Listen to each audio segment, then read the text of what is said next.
ஓம் ஸ்ரீ குருப்யோ நமஹ.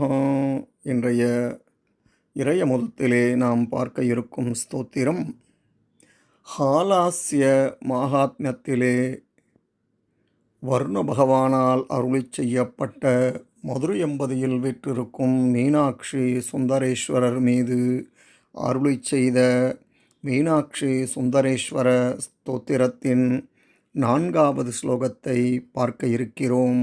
வாருங்கள்.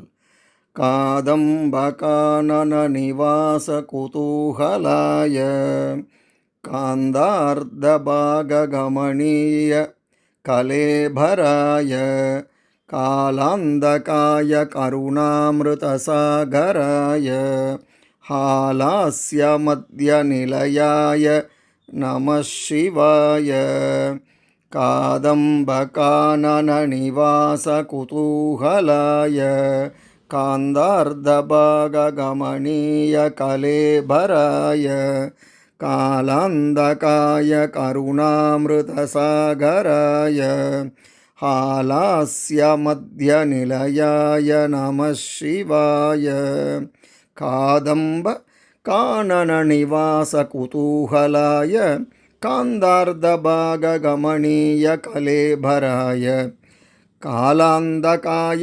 கருணாமிருதசாகராய ஹாலாஸ்ய மத்யநிலயாய நமः சிவாய.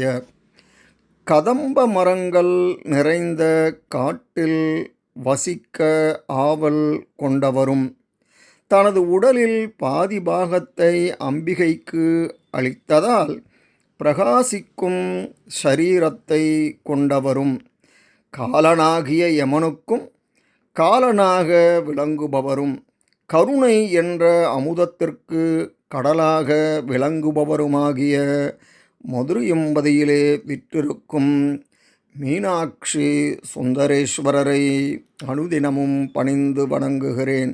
இதன் தொடர்ச்சியை அடுத்த பதிவிலே பார்ப்போம். நன்றி, வணக்கம்.